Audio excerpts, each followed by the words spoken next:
Thank you very much for being with us this evening and for the launch of this initiative, which relates to the design of methodology to better measure biodiversity for infrastructure projects. It is a timely moment to speak about biodiversity and in particular to speak about a practical initiative to better measure biodiversity for infrastructure projects. Indeed, yesterday, as you probably know, was proclaimed by the United Nations as the International Day, the first International Day for biological diversity to increase understanding and awareness of biodiversity issues. To mark this important achievement, the proposal of this year theme is From Agreement to Action, Build Back Biodiversity. So we are precisely in the theme which has been defined for this year in biodiversity, finding practical approach to enhance biodiversity. Rivage Investment is a Paris-based asset management company which was founded in 2010 with around 50 people in Paris. We manage circa 8 billion euros of assets through a diversity of strategies from long-term investment grade debt financing to more higher yielding debt investment for European infrastructure projects. And we announced in March this year the launch of our first Article 9 fund for the Dutch insurance company NN, which is our first fund with an objective of maximum tons of CO2 per million euro invested. ESG is at the very heart of our investment process, and we truly believe that we have a special responsibility as investors in infrastructure, both in correctly assessing the impact of our investment in terms of biodiversity and in identifying the right mitigant to avoid and possibly to compensate the biodiversity impact of our investments. Within Rivage, we have a 4-people ESG team, which is led by Alexandre Triki here tonight. And they have the responsibility to implement the ESG practice, and they are working with external experts such as Carbone to be able to measure the impact of our project and, where relevant, to come up with new methodologies to be able to estimate this impact. So on this day, following the International Day for Biological Diversity, let us remind ourselves that the rise of GHG emissions is not the only challenge that humanity is facing. A more tangible issue is its direct consequence on the collapse of biodiversity, questioning our very ability to keep on living the way we do on our planet. We have all read that the current extinction rate of species is 100 to 1,000 times higher than the natural one. And when we walk in forests, in parks, we have all seen that there are fewer birds, fewer insects than in our childhood. So what it means is that within the short lifespan of a human life, we can see the impact of this collapse of biodiversity. So since 2021, at Rivage Investments, we have been deploying our biodiversity roadmap to do our part by investing time and resources to better understand and mitigate the impact of our infrastructure investments on biodiversity. Since then, we have done several things. We have experimented on our infrastructure project dedicated KPIs which are used by our peers. We have changed the way we integrate biodiversity impact on our due diligence processes. We have signed the Finance for Biodiversity Pledge to publicly commit to further integration of this theme in our investment policy. We have joined the target setting group of the Finance for Biodiversity Foundation, and we have financed a reforestation project quite recently in Normandy with CO2 stock specifically designed to enhance biodiversity on 12 hectares with over 10 different endemic tree species for this location. If GHG emissions are now measured through relatively well-accepted methodologies which have been designed by consultancy firms such as Carbone, this is not at all the case for biodiversity. This is something which is much more complicated to measure and to assess. And Alexandre's team came to the conclusion when looking at the existing methodologies that they are not relevant and they are not appropriate for our infrastructure investment. To give you one example, if we look at photovoltaic ground-mounted installations, today the methodology would conclude that it has a negative impact on biodiversity because of the use of land.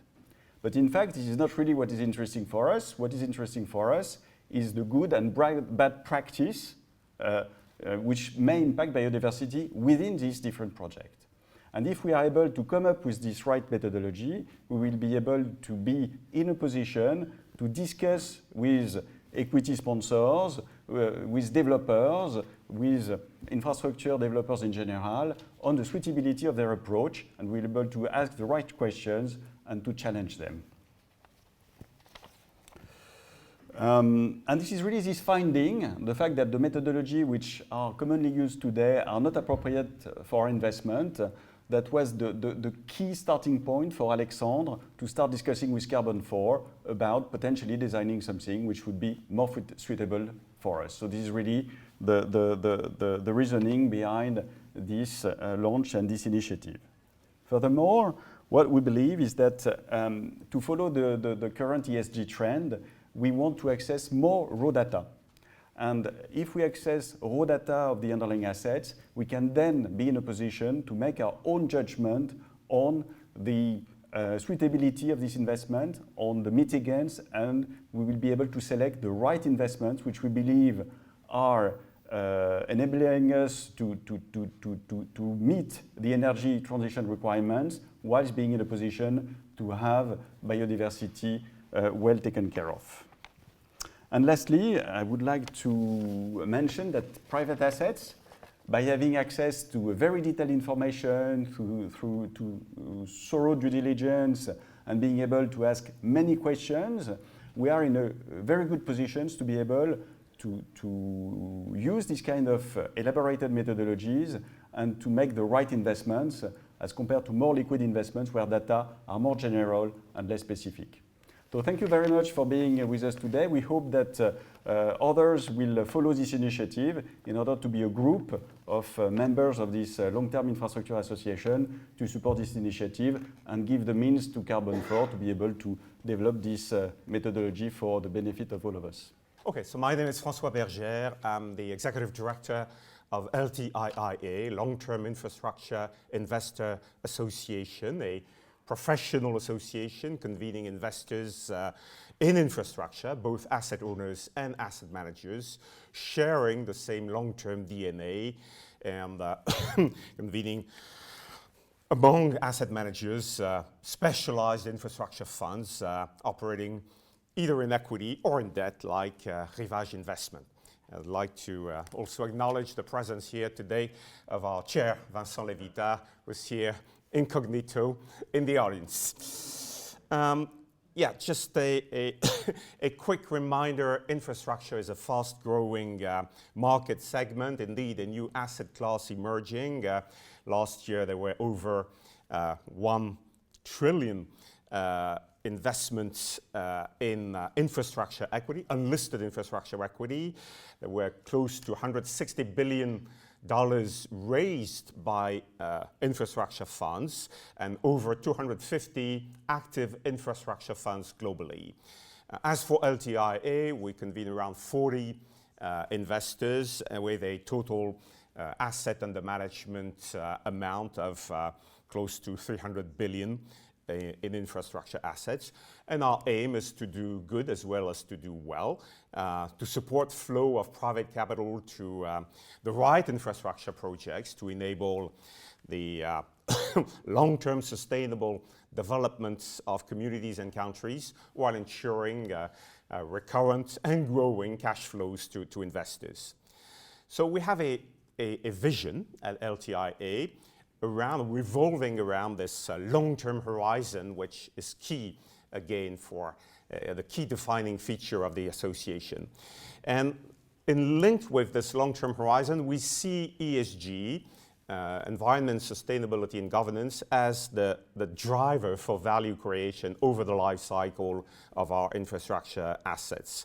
Our members have been pioneers in developing proprietary methodologies to better assess, measure, and drive their ESG and impact performance and link it with broader goals such as SDGs or the Paris Accord.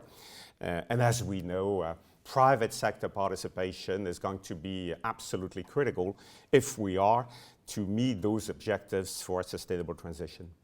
So we see our mission as straddling actually two main dimensions. The first one is the more classical one for an association, lobbying, or as we rather say, public advocacy, being the voice of infrastructure investors, industry, and at the same time promoting or mainstreaming sustainable infrastructure as a full-fledged mainstream and liquid asset class by supporting the development of analytical tools, performance benchmarks, and sharing best practices in sustainable infrastructure. And providing more widely food for thought or content. On the first dimension, public advocacy, we convey investors' expectations to, and their feedback to governments and regulators on infrastructure policy frameworks. We aim to act as a bridge and an entry point to the industry for that dialogue. And indeed, we have been participating for several years now in the OECD organized an ongoing dialogue with institutional investors on infrastructure, just like we built cross-membership agreements and collaboration with some major public institutions. And we, I believe, are considered now a legitimate voice for institutional and private investors by many of those organizations. Beyond OECD, one could mention the G20, the Global Infra Hub, the EU Commission. We've been mobilized to share our insights on Solvency II, on the EU taxonomy. We're also working with national promotional development banks, multilaterals, and so on. And lately, LTIIA has also embarked, and I have personally embarked in promoting and supporting a new market-led public-private initiative called Fast Infra, Finance to Accelerate Sustainable Transition in Infrastructure. More on that in less than 1 month. This initiative will be operationalized and formally launched next June in the summit to be organized in Paris around the new Global Financial Pact. On the content and research dimension, we've covered quite a few themes and addressed a number of issues over the last few years, ranging from regulation, financial performance and volatility benchmarks, policy dialogue, social infrastructure. But the stronger focus has always been on ESG and sustainability. Let me just mention 2 years ago, we published our new enriched version of the LTIIA ESG handbook, featuring extensive stocktake of practices and frameworks and showcasing contributions and best practices and examples from our members. Last year we covered a sort of a linked theme, beyond mitigation, how to scale up private investment in climate adaptation. This year we are animating a working group on energy transition and how it impacts institutional investors' allocation strategies and business models for their infra assets. And now we're turning to biodiversity. So why? I can think of 2 main reasons for that. First, of course, because we see nature and climate as 2 sides of the same coin. And biodiversity is just a subset, the living part of nature.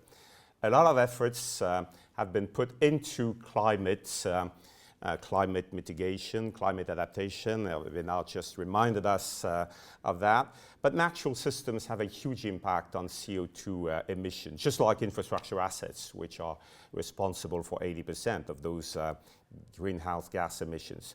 So nature and biodiversity can really be qualified as a systemic risk for investors, one that need to be better understood and integrated in business approaches and strategies. But it's also, of course, because regulatory pressure is mounting with the adoption recently of the Kunming-Montréal Global Biodiversity Framework last November, and here in France, the Article 29 of the Energy and Climate Law, which calls now for operationalizing reporting and disclosing performance with regard to biodiversity. And we believe investors cannot and should not stay passive in view of these coming trends. We have to anticipate, but at the same time, many investors are a bit at loss to identify and implement the appropriate metrics, KPI, tools, due to the inherent complexity of this theme. It's probably much more complex than climate and limiting GHG emissions, and the fragmented regulatory framework landscape. Which is why we welcomed the initiative by Rivage, and we felt it was our responsibility to contribute to addressing this challenge, and we're confident that we have the right partners in Rivage and Carbone 4 to do so. Thank you very much. What I will try to explain tonight is why at Carbone 4 we have decided to move to biodiversity issues. The reason why we have decided to do so is because at Carbone 4 we love science. Actually, we have been established to bring climate science to the business. That was basically what we have been designed for. And so even when science gives us unpleasant things to hear, what we try to do is to incorporate what science tells us into the way we do business. In order to do that, we need three things. We need to have a scientific definition of the issue that we want to address. We need to have a threshold, or we need to have a political objective. In other words, we need to know that we do not want to go beyond that point, for example. And we need methods in order to confront a microeconomic agent to the global threshold. That's basically what we need. We need these three elements. What I will try to explain tonight is now we believe that we have come to the point regarding biodiversity where we have these three elements so we can move on and try to work in this field. The first thing is that we have science. So regarding science, we have a lot of things. First, biodiversity is much, much more ancient than human species because biodiversity, actually, it goes back to 4 billion years when the first forms of life appeared on Earth. And since then, we have had on Earth biodiversity without human beings, and we'll see that actually the problem that we have is when human beings, or partially human beings, came into the playground.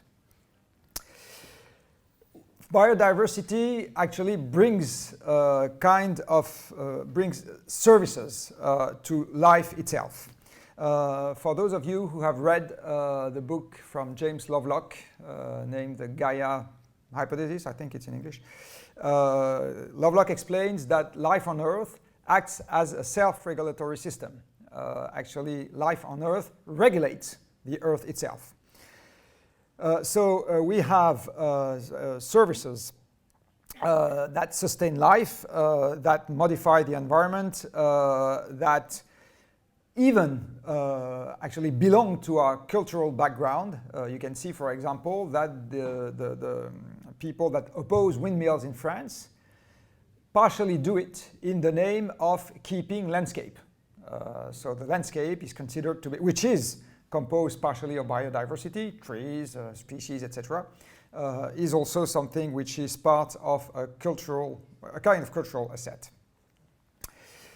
So biodiversity brings plenty of services to all the living species, including ourselves. But we could be considered, given the evolution of humankind on Earth, as the major invasive species, which is bringing trouble to all the others. Here you have the evolution of the human population since we have settled on Earth.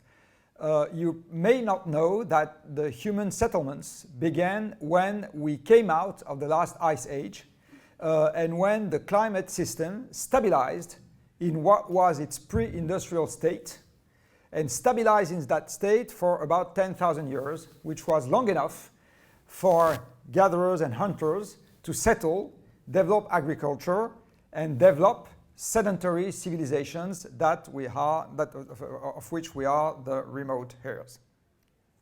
You can see that before the beginning of the Industrial Revolution, the Earth population was below 1 billion people, and actually the tremendous increase of the human population is one of the consequences of the Industrial Revolution and the tremendous increase of the use of energy, that is machines, in order to help us master the environment. In the same time, we have also increased the individual pressure by a factor 20 or 30 roughly. That factor can be quantified through the energy use. As you probably know, energy is the thing that physicists use to quantify the change of a system. So if we use more energy, it means that we change more the environment, basically. And if one single human being uses today 20 or 30 times more energy than 2 centuries ago, it basically means that each of us exert a pressure on the environment which is 20 to 30 times bigger. If you multiply that by the increase of the human population, it means that the overall pressure of the human population of the environment in a matter of a couple centuries has increased by a factor of several hundreds, which explains why we have issues today that, except for I would say a couple exceptions, sorry for the repetition, like the megafauna of Northern America, for example, except for a couple exceptions, basically biodiversity losses was not an issue for most of the human history, but the last 2 centuries. This tremendous increase of the human population has, of course, occurred on a playground that hasn't inflated. So you cannot inflate the Earth. So the Earth was 13,000 kilometers in diameter 2 centuries ago, still is and still will be in a couple centuries. And we have to cope with that, even if it is very unpleasant to cope with that. Now, coming back to biodiversity. In biodiversity, there are 3 types of diversities which are generally included or enclosed. You have the biodiversity in terms of different ecosystems, in terms of different species, and in terms of genetic diversity within a given species. All of the 3 are necessary in order for biodiversity to be sustained. For the last century, and actually mostly for the last decades, there has been a very sharp erosion of global biodiversity. For example, the number of living species has decreased. The number of wetlands, that is, some specific ecosystems, has decreased. The number of animals within a given species, for example, birds, has decreased. And the forest cover, which is the habitat for many species, has decreased also. There has been an erosion of the surface of habitats, and an erosion of the number of species, and an erosion of the number of individuals within each species. We have had all the 3 at the same time. If we look at the pressures that lead to biodiversity erosion, we have 5 of them. The first one is suppressing habitat. It has been for long the main driver. For example, the forest cover of Northern Europe was 80 to 90% in the year 1000. And in the year 1850, it had fallen to 15%. So that, of course, was a massive loss of habitat for all the species that live in a forest. Okay. These drivers still exist today. So we can suppress ecosystems, we can fragment them, which is that we can cut them into little pieces, and specifically with infrastructure, for example, road or rail infrastructure, fragmentates habitats, cuts them in little pieces, and so the frogs cannot go and reproduce in the swamp. And we can also allow one invasive species, that is ourselves, to go into the habitat if you have excessive tourism, for example, or excessive frequentation. Then a second factor of pressure is pollution. Pollution is basically introducing into an ecosystem things that have nothing to do there. The first pollution, which has a large effect, is chemical pollution. You put into ecosystems toxic components. Some of them can have funny effects, well, if I may say so. For example, it can change the sex of fish or mollusks. Then you can have physical pollution, for example, plastic pollution, particle pollution. You can have noise pollution, light pollution, and many other pollutions. Another factor of pressure is exploiting resources and living species. For example, overfishing is a significant factor of pressure on the ocean. It can be deliberate or it can be accidental, but I mean the animal dies both cases. You can bring in invasive species, non-indigenous species, and you can change the climate. 50 years ago, climate change was not a major issue regarding biodiversity loss. Today, it becomes a significant issue, and in the future, it may become one of the first factors of pressure. You may have already seen this map coming from the last IPCC report that represents the loss of habitat for a 2-degree global warming, which is today the political objective, which we are not set to meet, but it is the political objective. And you see that at 2 degrees, 80% of the areas of major interest for biodiversity will experience a major loss of habitat, which means that even at 2 degrees of global warming, there is a very high risk coming from climate change on biodiversity. Again, it's not the only one. In France, we have all the issues also. So we have artificialized land. For example, for the last 15 years, we have lost the equivalent of one département, which is the equivalent of 1% of the surface of the country. We have built plenty of infrastructure. We have 1 million kilometers of roads in France, which of course fragment the habitat, and we also have trains that do the same thing. We fish too much, like the others. Among the chemical pollutants that have a massive effects on biodiversity, we have pesticides. As you probably know, there has been a collapse, in a way, of the population of insects in France.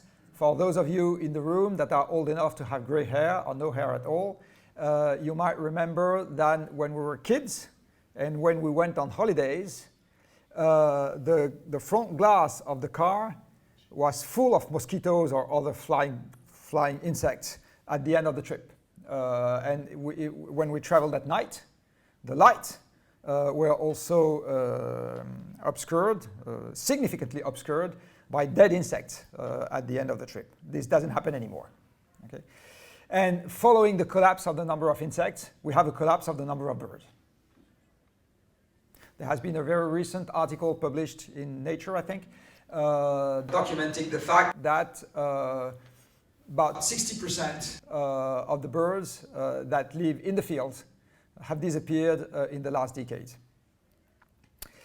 And we also have invading species, but they are, well, some of them are an issue, like for example, the Asian wasp, I don't know what you call it in English, whatever, that kills bees in France, one example. So we have science, okay? We know a number of things. We know that it is an issue to decrease biodiversity. The only thing that we do not know, though, is to what extent can humanity survive in a world with X% species having disappeared. That we don't know. Maybe we can live on Earth with 90% of the species that have vanished from the surface. We'll still have food, homes. That is something that science cannot tell us today. So it's one of the difficulties. It is very difficult to link, as we have in climate change. Well, we do not have it exactly, but we have it more, I would say. In climate change, it's easier to link a given damage to a given level of warming, even though we are performing a first-time experiment and we will have mostly bad surprises. Regarding biodiversity loss, it's much harder to do so. Okay, so it's one of the difficulties. But still we have science, so we know a number of things. We now have a political objective following the Kunming-Montreal protocol. There is now an objective in terms of threshold of a fraction of the biodiversity that we want to keep, then restore. Of course, in order to to confront an activity to that global goal, the last thing that we need is methods, accounting methods, that allow to confront one given activity, being somebody who invests in long-term infrastructure or somebody who just sells camembert. But we need methods in order to confront a given activity to the global threshold that we do not want to trespass. Okay? And now we begin to have methods. So those methods, they are not as easy to manipulate as the carbon accounting because we still lack the ton of frog equivalent. Okay? We don't have that in biodiversity, which is one of the difficulties. But we do believe still at Carbon 4, and that's why I will end by what I said when I began, that we still have enough material to go forward and begin to design methods that are useful to at least a subcategory of economic actors. And this is why we are here. Thank you. Good evening, everybody, and thank you all for being here. Thank you to our panelists and their intervention, and to the audience for giving some time on Tuesday at 8:30 p.m. by now. So thank you all. As we've seen, it is a very urgent matter that doesn't quite get the attention it deserves. So it's good that we're all mobilized here to further the integration of this topic in our business practice.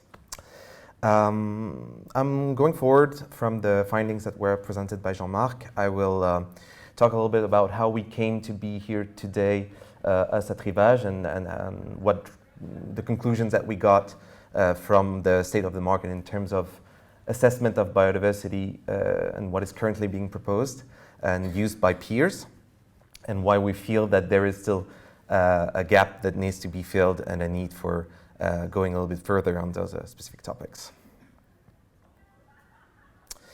So some of this has already been covered by Hervé in the introduction, but I will try to be brief and not to repeat myself. But historically, what we have been doing at Rivage and what is basically being done by most of the players in the infrastructure investment field is that biodiversity was considered through two main lenses. The first one being compliance. So when you invest to finance a project, you basically want to know if you're going to get your environmental permit from the local environment authority. And the second one being from the angle of controversies. So schematically, if you're going to have a massive spill of pollutants in the water body nearby that's going to kill all local biodiversity, that's something that you might want to consider prior to investment. I said might, because that's not always the case, but that's what most players would look at. And then in 2019, there was this acceleration that we already spoke of, so SFDR in terms of disclosures, which includes part of the obligation to disclose on biodiversity, and the French Energy and Climate Law, which created an obligation not only to define an indicator to measure loss of biodiversity, but also a pathway with quantitative targets, but without defining on what those quantitative targets were supposed to base itself on. So regulators said, decrease your impact on biodiversity, but basically figure out how you measure it. Okay, so going from there, very humbly, we felt that we at Rivage did not have sufficient knowledge of the topic, which is a very complex one, as we have already discussed, to set said pathway. So we started by implementing some biodiversity training for ESG, front office, and compliance teams. And the conclusion, the main insight that we got from this is that the topic was indeed too complex to be encompassed in a single quantitative KPI, and that the oversimplification of those biodiversity-linked issues was going to be a problem down the line. However, the state of the market being as it is, to measure biodiversity on a global scale and to be able to compare one project to another, there weren't many options available at the time. So we decided we would experiment with the main metrics that was being used at the time, being corporate biodiversity footprint, and we used one of its different versions that exist currently, which is the mean species abundance. I'll get back to that a little bit later. So we experimented for a year on basically all of our infrastructure ESG due diligence and on one of our flagship infrastructure funds, already 3. And the conclusion, so the main takeaway of this experiment was that it failed in a number of ways to capture everything we wanted to capture. And although this tool, and I would give you more details on that later, but this tool has some uses, it needed to be supplemented by other considerations. At this point, we felt that we needed to network a little bit and to understand what our peers were doing. So we started, like everybody maybe in this room, reading Article 29 reports of peers, and we saw that most of the actors were being pretty quiet on the topic, to say the least, and trying to see what was going to happen on the market. Some of them were trying to assess with the metrics that I mentioned earlier their impact on biodiversity, but almost none had already set quantitative targets as the regulation requires from us. And this is what also came out from going to the biodiversity themed roundtables at Climate Finance Day, Time to Change. And so basically we had a lot of asset managers and asset owners coming on scene and saying, we understand that this is a pressing issue, but we don't know what to do about it, so if I'm summing it up. And when you got to speak with the panelists of the record, the main reason that was invoked was for lack of resources to take into account the complexity of the topic, and a lack of trust in the aggregated indicators that I mentioned earlier, which seemed to have this black box effect, and we didn't know exactly what was behind it, and that was the reason that was invoked most of the time. So going forward from this, we felt that also there was an alignment of planets, and that the need for taking integrating this topic further into our investment policies and mobilizing scientific research, advisory firms such as Carbone 4 and actors from the financial field was a necessity to develop something that made sense, that was in line with the scientific consensus, and was not only devised by people such as ourselves who are good at many things, but not necessarily at knowing what's good and what isn't when talking about biodiversity. I'm talking for myself. So very quickly, just to understand why we feel that there is a need to provide something additional to what is already existing on the market, let's just talk about what is mean species abundance and potential disappeared fraction of species. So Jean-Marc has already talked about the pressures identified by EPBES, which is the equivalent of IPCC or GIEC for the French people on biodiversity, so the Global Authority on Biodiversity, which are summed up here. And so mean species abundance, which is the KPI that we used, is a biodiversity indicator which expresses the average relative abundance of species which were originally on a specific location compared to the amount of species that are located at the moment when you assess the project. So you compare the abundance in the undisturbed ecosystem compared to the situation currently. And regarding the PDF, so the potential disappeared fraction of a species, it's a species richness indicator, which uses the result of life cycle assessment databases. And so it goes a little bit further than MSA because it takes into account not only pressure on the environment, but also human health and natural resources. So it's a bit more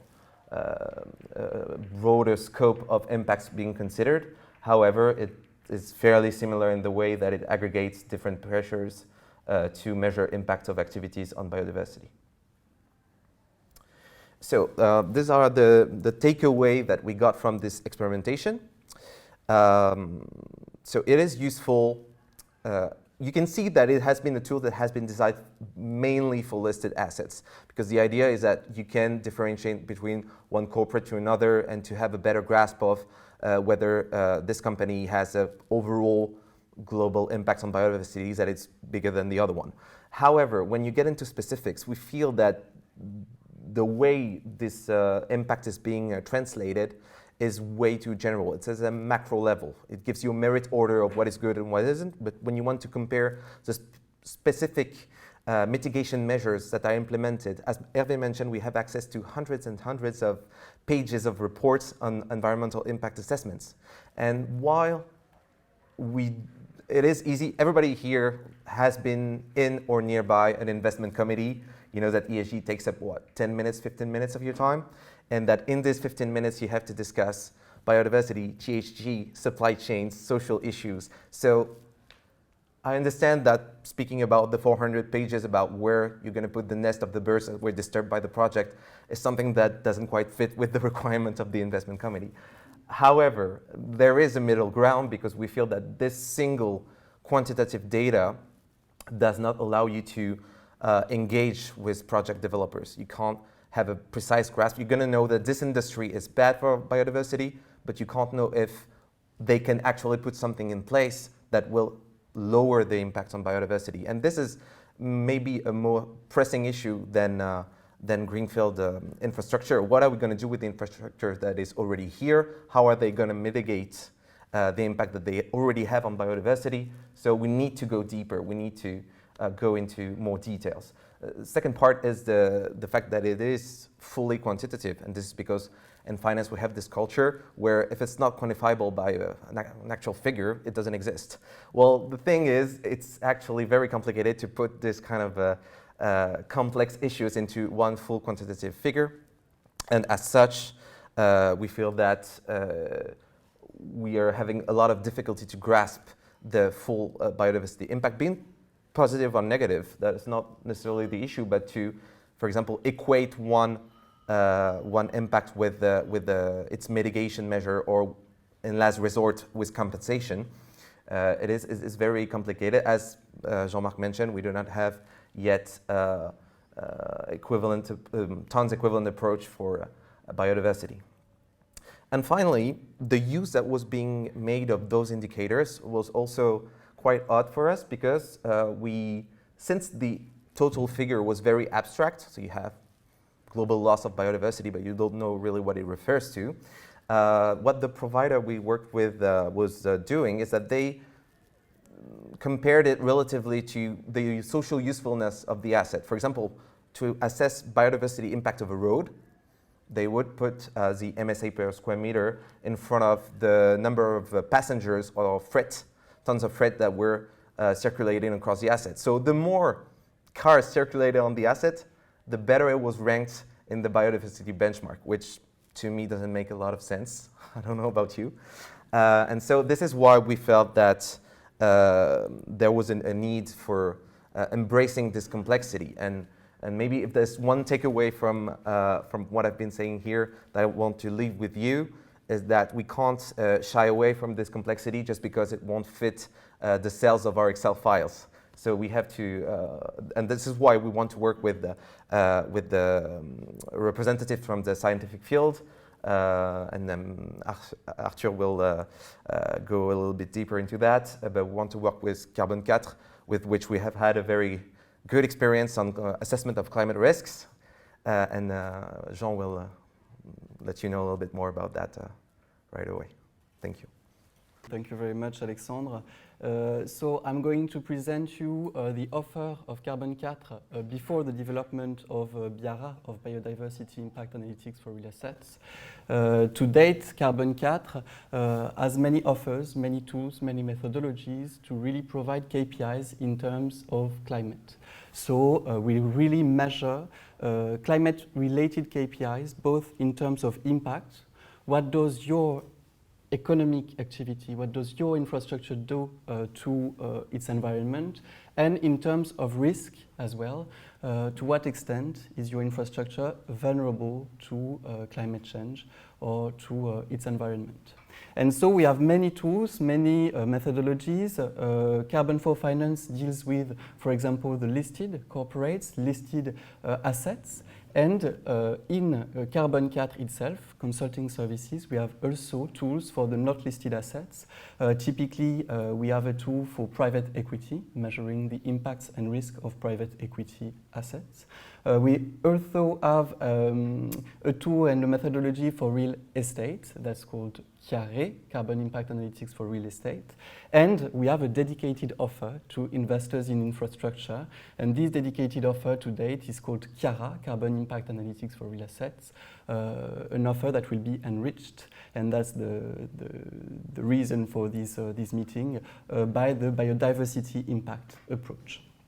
In terms of climate-related KPIs, there was an urgent need for investors, for financiers in infrastructures to measure the impact and the vulnerabilities to climate-related issues. Why? Because we have a type of asset that has a really huge impact, and that has an impact that is long-lasting. Of course, because by definition, an infrastructure structure an economy, structure a territory, and so it locks in GHG emissions, greenhouse gases, for a long time. So its impact today will be an impact for decades, because you invest for decades in infrastructure. But the second important point for infrastructure type of assets is the fact that it's more illiquid than other types of assets, such as listed corporates, for example. And so more illiquid assets means more vulnerabilities for investors in such assets. So our clients wanted to really measure the impacts and the risk they were facing by investing in their infrastructure. And so to answer their need, we developed 3 types of KPIs in terms, here again, of impacts and vulnerabilities, impact and vulnerabilities to risk. In terms of impact, first, we wanted to measure the carbon footprint. We talked about carbon footprint several times during this presentation. Carbone 4 delivers KPIs in terms of carbon footprint. We measure the photograph of your activity for the last exercise by computing first the emissions, the GHG emissions of your infrastructure in a ton of CO2 equivalent per year. So really it's a photograph of what happened, operationally speaking. But we also measure the dependence to greenhouse gases of your infrastructures by intensities such as carbon footprint, ton of CO2 per euros invested, and also the GHG intensity of your investees, of your participation. That's a photograph, but we also enriched the measure with the contribution to the energy transition, because we developed a KPI, the temperature KPI, to understand today to what extent your infrastructure is or not aligned with a 2-degree world. So you have some infrastructures that we know already that they will be aligned with a 4-degree world, so that they have a huge impact on their economy, on the territories, for example. And so it means that they can be stranded assets if the regulator, for example, wants to regulate on this kind of infrastructure. In terms of vulnerability, not only are there transition risks, so the fact that some assets will be stranded assets, and you must know that there is a huge correlation between impact and vulnerability to this risk. But we also measure the vulnerability to physical risk by giving a score to your infrastructure. By knowing where they are located and their profile, we can know if they are exposed to physical risk, and so the physical risks are typically the fact that an infrastructure road can be located in a region where there are floods, for example, or where there are heat waves, and so we can measure through these physical risks the vulnerability of your portfolio to this physical risk.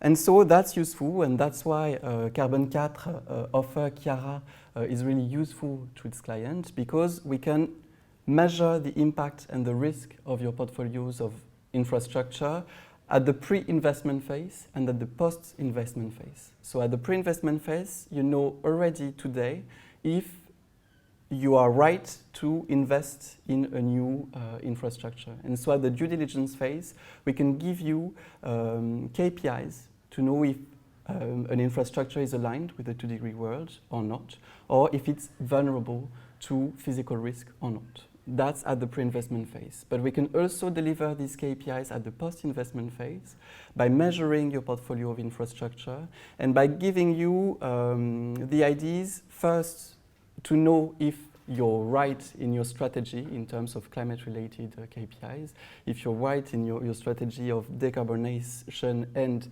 resilience, and giving you also the assets that are the most vulnerable to climate risk and transition risk, so that you can prioritize the actions you may have and the levers you may have to reduce these vulnerabilities. So that's the offer today of Carbone 4 at the climate side of all these environmental issues. But Arthur will present you BIARA development right now. Thank you very much. Good evening, thank you very much. I propose I'll just provide you with a global overview of the approach that we developed at Carbone 4 for addressing the topic of biodiversity impact. And then you'll be free to ask questions or here or during the cocktail to enter into the more technical details. So, as it was shared already by Jean-Marc, by Alexandre, by Hervé, we have an issue with biodiversity. It's kind of a booming topic, and infrastructure are kind of in the forefront. Maybe with agriculture, infrastructure is maybe the most observed sector when it comes to biodiversity, because it takes space, it takes material, so there is a lot of attention. We talked about coming regulatory requirements. So we have a booming topic and infrastructure in the middle of it. So we need robust, we need a relevant approach, strategy for addressing biodiversity. And any good strategy, at least we think at Carbone 4, starts with assessing the impact. So that's precisely the objective of BIARA, Biodiversity Impact for Real Assets, is to propose an approach to the sector of infrastructure to assess and understand its impact on biodiversity. And it's not just one single methodology that would solve all our problems and that will just allow to cover any kind of infrastructure. It's more to be seen as a family of methodologies. There will be one methodology per each sector, so per type of infrastructure, so a methodology for highways, methodology for solar plants, methodology for airports, but all those methods within one single common framework, so neither fully specific nor fully, let's say, spreaded, all corresponding within one single common framework. So it's a family of methodology, and for one given sector, it's a 6-step journey to develop this methodology. So again, this approach is a first proposal by Carbone 4, discussed with Rivage, with LTIIA, but the idea is also to bring more actors and to refine, to specialize, to finalize the approach and to really provide the content based on a collective process, implying specialists like you, scientists, and also operational experts. So, brief overview, it starts with framing the method, of course. Then the second step is performing a diagnosis, biodiversity diagnosis for the given sector, the purpose being to understand what are the biodiversity issues and identify the main biodiversity issues. Then a double approach, two complementary quantitative approach. One that we call the specific indicators, where we have several indicators that are specific to the sector, reflecting the main biodiversity impacts, complemented by one aggregated indicator. So we'll enter a little bit more into detail, now just giving you an overview. And then we include two functionalities. The first is being able to assess the impact reduction from mitigation action implemented, and then generating a reporting report. So this is for the overview now. The organization. We propose an organization with four main bodies. Of course, the methodological team that will be basically composed of Carbone 4 experts in charge of managing and piloting the development. Then this team will be working in close collaboration with a monitoring committee composed by representatives of the sponsor organization.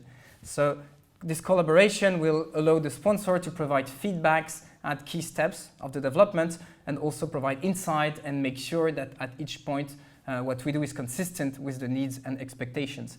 But also, the methodology team will be supported by two very important expert groups. The first one is a scientific expert group composed of naturalists, of field ecologists, of specialists of biodiversity and ecosystems. And a second group composed of operational experts, so people who know how a highway, how an airport, how a solar plant is working, is managed. And thanks to those two groups, we will develop a methodology that both robust on the scientific point of view, but also realistic and adapted to the ground, to the field reality. We have already two researchers from the Muséum National d'Histoire Naturelle who accepted to join the scientific committee, and the objective is to build a long-term partnership institutional with the la Fondation pour la Recherche en Biodiversité, Foundation for Biodiversity Research. So now, after setting the organization, second step is the diagnosis. I'm not going to enter into detail, but just to tell you that the objective of this step is really to build a matrix of the future development.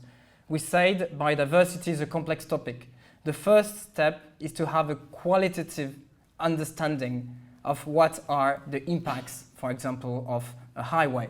So mapping the life cycle of the infrastructure, what materials are used, what are the operation at the construction site, how is the exploitation phase going on, and from there performing a mapping of all main biodiversity impacts that we thoroughly understand, what pressure are concerned, what are the mechanism, impact condition, the characteristics. So all this qualitative information summarized in a diagnosis report. And from this report, we build the two quantitative methodology.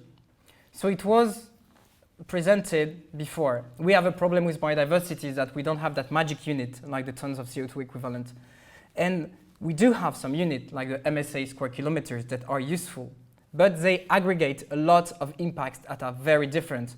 MSA square kilometers will be aggregating land use impact, cubic meters of water consumption, pollution, and maybe even other very specific impacts like fragmentation. So if you want to properly assess and understand the biodiversity impact of an infrastructure, it is useful to have one aggregated indicator.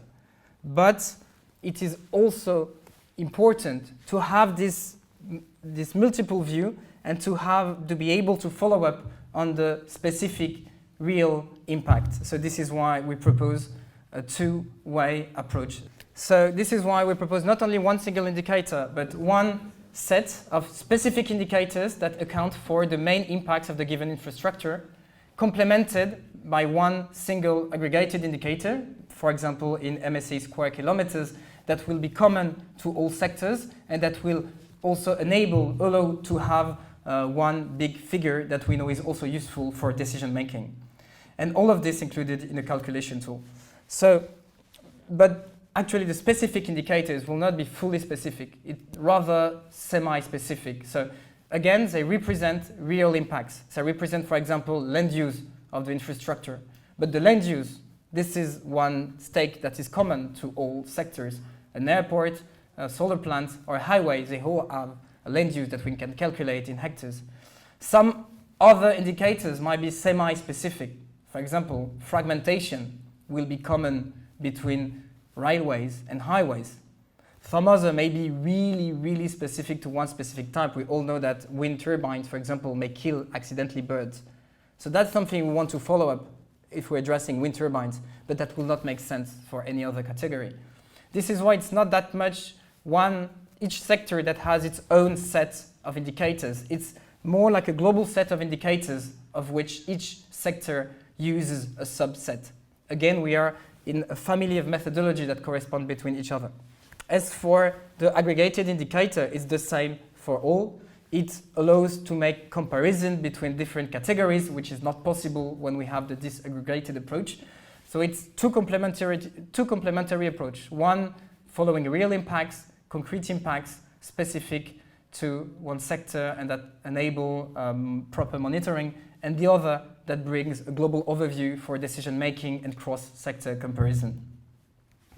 Then again, the two complementary functionalities, including mitigation actions. We want to be able to model and to value an action that would be implemented to reduce the impact. So if, for example, on my highway, I'm building a bridge for fauna, we can upfront, beforehand, prepare the modelization so that it's possible for the investor to analyze, to model, and to project the expected impact reduction.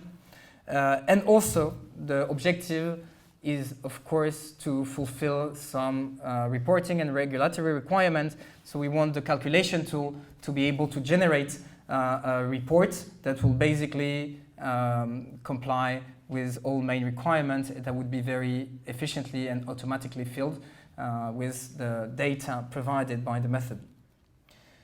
In the end, we have four, let's say, at the end of the process of methodological development, we have four main deliverables, we have four main products, diagnostic report that's with all the qualitative information and the analysis of the sector, then a calculation tool that comprises the data collection, grids that makes the calculation, that provides the results, that's really the technical part, where everything is prepared upfront so that it's easy to use. We have also a report that presents all the hypotheses and the approach, and the reporting template for reporting users. The idea is that we publish in open source the diagnostic reports and methodological report, so to establish the robustness of the methodology, while the other tools remain, the ownership remains between the Carbone 4 and the sponsors. And finally, of course, the budget and how much would it cost and how would that happen. So we did an estimation what are the financial needs to develop such a methodology. And for all the 6 steps, plus the application to a concrete case, it's about 139,000 euro for a pilot phase. So to develop the methodology on the first category of infrastructure. It has to be outlined that the first is always the most complicated because a lot of the elements has to be set, and it's expected that the cost will reduce drastically with the subsequent methodologies.